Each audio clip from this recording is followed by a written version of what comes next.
यार, हम सबको पता है कि लुक्स कितने मैटर करते हैं और कितने मैटर नहीं करते। और तुम सबको पता है कि लुक्स मैटर करते हैं हमारी लाइफ में। बट मोस्ट ऑफ द बंदे जो अभी भी ये सोचते हैं कि लुक्स मैटर नहीं करते हैं, या फिर लुक्स ही मैटर करते हैं, या फिर बस मनी ही मैटर करती है। ऐसे बहुत सारे बंदे हैं। अब तुम्हें तो पता ही होगा, जब लुक्स मैटर करते हैं तो जब तुम एवरेज से अबोव दिखना चाहते हो तो उसमें लुक्स जो रहते हैं वो 90% जो पार्ट है वो रोल प्ले करते हैं। तुम्हारा 90% लुक्स, तुम लुक्स के बेसिस पे ही अबो एवरेज दिख सकते हो, बस लुक्स के बेसिस पे ही। तो कोई भी दुखी होने वाली बात नहीं कि मैं तो अगली दिखता हूँ, मैं तो अच्छा दिखता ही नहीं हूँ, मैं कैसे एवरेज हूँ, मैं अब एवरेज बनूंगा।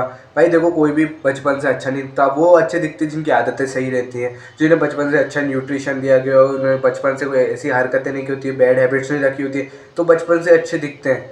बट अगर तुम बचपन से उतने अच्छे नहीं दिखते हो तब तुम दिख सकते हो अच्छे, बस तुम्हें कॉन्स्टेंटली एफर्ट डालने की ज़रूरत है। हमेशा याद रखना, अगर एक अगली गाय गिटार बजा रहा है तो उसे लोग यही कहेंगे कि भाई अगली गाय गिटार बजा रहा है, बेकार से इसको गिटार बजाना भी आता है। वेर इज अगर एक अच्छा गुड लुकिंग वाला जो बंदा है वो गिटार बजा रहा होगा, या फिर वो सिंपल सा मतलब साइकिल भी चला रहा होगा, तो भी बंदे बोलेंगे वाह यार, तेरे को साइकिल इतने अच्छी तरीके से चलाना आती है, मतलब तू स्टंट वंट भी कर लेता है, वाह।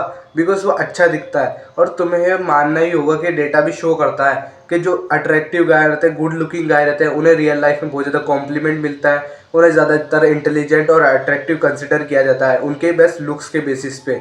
सो तुम्हें रोने की बिल्कुल ज़रूरत नहीं कि ऐसी दुनिया क्यों है, दुनिया लुक्स के बेसिस पे जज क्यों करती है। भाई करती है तो करती है, एंसेस्ट्रल टाइम से चला आ रहा है कि जो अच्छा दिखता है मतलब उसके जीन्स अच्छे हैं, जीन्स अच्छे हैं तो मतलब उसने बहुत मेहनत करी है, उसके अंदर टेस्टोस्टेरोन है, ये सब इंडिकेशन होता है। और लुक्स हेल्थ की भी निशानी होती है कि तुम अगर अच्छे दिखते हो इसका मतलब तुम हेल्दी हो, क्योंकि तुम्हारी स्किन अच्छी है इसका मतलब तुम अंदर से हेल्दी हो। तो अगर तुम भी एक अगली गाय हो, अभी मतलब ऐसे हो मेरे जैसे एवरेज हो, और तुम भी चाहते हो कि मैं भी स्टैंड आउट करूँ एवरेज गाय में, अलग ही दिखूँ, अच्छा खासा दिखूँ, तो सबसे फर्स्ट नंबर की चीज़ जो तुम्हें करनी है वो है तुम्हारी फिजिक पे वर्क।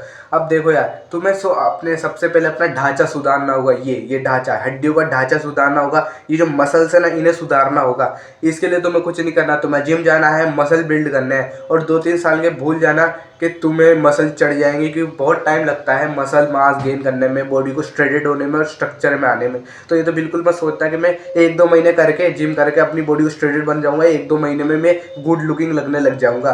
तुम्हें टाइम तो लगेगा। तो तुम्हें सबसे पहले अपनी बॉडी को शेप पे लाना है, क्योंकि अगर तुम्हारी बॉडी स्ट्रक्चर अच्छा दिखेगा ओवरऑल, तो तुम ओवरऑल बॉडी ही लुक्स है, यही लुक्स नहीं होता है, बॉडी भी अपने आप में लुक्स होते हैं। अब बहुत सारे बोलेंगे नहीं भाई भाई यही मैटर करता है, भाई नहीं करता है भाई, दोनों ही पार्ट है बॉडी का, ये जितना मैटर करता है उतनी बॉडी भी मैटर करती है। हाँ वो अलग बात है कि ये चीज़ दिखती ज़्यादा है तो लोग इस पर ज़्यादा ध्यान देते हैं, बट ओवरऑल तो बॉडी ही है ना, बॉडी भी तुम्हारे शरीर का पार्ट ही है ना, तो वो भी मैटर करती है।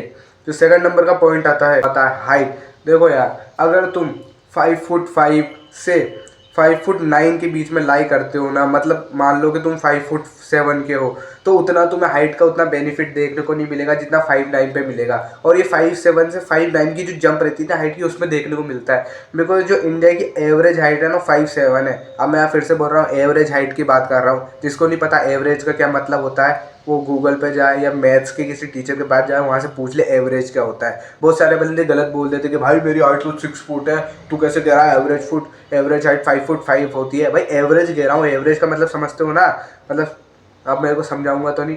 एवरेज हाइट 5'5" है। और इंडिया में जो टॉल कंसीडर किया जाता है ना, कि तुम्हें लगता है ये बहुत लंबा है, वो ज़्यादा से ज़्यादा 5'9" के होते हैं, 5'9" के, उन्हें टॉल बोला जाता है। तो अगर तुम 5'9" के हो, वहाँ 5'9" से तुम 5'11" या 6 हो जाते हो, या फिर 6 के हो तो 6'3" हो जाते हो, तो उतना फर्क तुम्हें, इतना ड्रास्टिक चेंजेस या इतने ज़्यादा तुम्हें बेनिफिट नहीं देखने को मिलेंगे तुम्हारी लाइफ में, जितना अगर तुम 5'7" से 5'9" पे जंप मारते हो ना, उतने तुम्हें बेनिफिट देखने को मिलेंगे।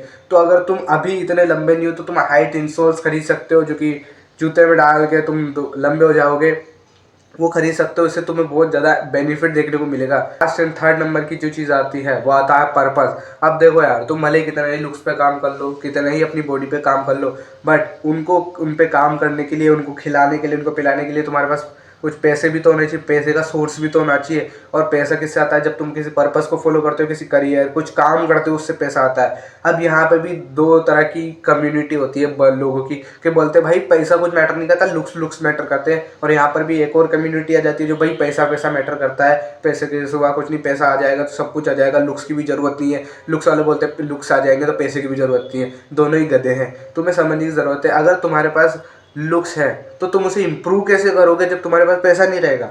और अगर तुम्हारे पास पैसा है तो तुम उससे वो जेन्युइन अट्रैक्शन नहीं खरीद सकते कि लोग तुम्हें प्यार करेंगे, 1,000 रुपये दूंगा तो लोग तुम्हें प्यार करेंगे या फिर तुमसे अच्छे से बात करेंगे, ऐसा नहीं हो सकता। सो तुम्हें पैसा भी कमाना है, लुक्स भी इंप्रूव करना है। तुम्हें पैसा इसलिए कमाना है ताकि तुम अपने लुक्स इंप्रूव कर पाओ। अगर तुम मान लो छोटे हो तो तुम पैसा कमाओ, हाइट लेथनिक सर्जरीज कराओ, लंबे हो जाओ। अगर तुम्हारी नाक क्रूक्ड है, मतलब बिल्कुल ही अजीब चेहरा, तुम्हारा बैकवर्ड ग्रोन है, तो सर्जरी, पैसे कमाओ, सर्जरीज कराओ और अपनी फेस को फिक्स कर दो। सिंपल। पैसे से तुम अपने लुक्स को इम्प्रूव कर सकते हो। तो कभी भी इन चीज़ को मिक्स मत करना कि लुक्स बेस्ट इंपॉर्टेंट मैटर करते हैं या फिर पैसा मैटर करता है। सब चीज़ों का अपनी लाइफ में रोल होता है। अगर लुक्स मैटर करते हैं तो सोशल स्किल्स भी मैटर करते हैं। तुम ये नहीं कह सकते सोशल स्किल्स मैटर नहीं करते, लुक्स करते हैं, या सोशल स्किल्स मैटर करती है, लुक्स नहीं करती है। सारी चीज़ें अपनी लाइफ में एक इम्पॉर्टेंट रोल प्ले करती है। बट जब प्रॉब्लम तब आने लग जाती है जब लोग किसी एक चीज़ को सुपियोरिटी बना देते हैं कि looks looks looks looks, social skills social skills social skills, या फिर पैसा पैसा पैसा। हर चीज़ का एक बैलेंस ढूंढो। हर चीज़ मैटर करती है। तुम किसी चीज़ को निगलेक्ट मत करो कि ये चीज़ मैटर नहीं करती है। हर चीज़ मैटर करती है, बट किसी एक चीज़ के पीछे भागो मत। और हर चीज़ में अपने आप को ग्रो करो, मनी भी कमाओ पे, और मनी से अपने लुक्स इंप्रूव करो। सो यही थी वो 3 टिप्स जिससे तुम स्टैंड आउट कर सकते हो। एंड तुम्हें समझने की ज़रूरत है, इनमें टाइम लगेगा क्योंकि जो चीज़ टाइम लेती है वही तुम्हें इंसेंट अमाउंट ऑफ रिजल्ट देती है। जो इंस्टेंट चीज़ें होती है ना, वो तुम्हें उतना ज़्यादा रिजल्ट नहीं देते। सो मेक श्योर तुम इन चीज़ों को कर रहे हो ताकि तुम अपने आने वाली लाइफ में बहुत अच्छे से ग्रो करो। ये थी video. Don't be the weakest, become the strongest.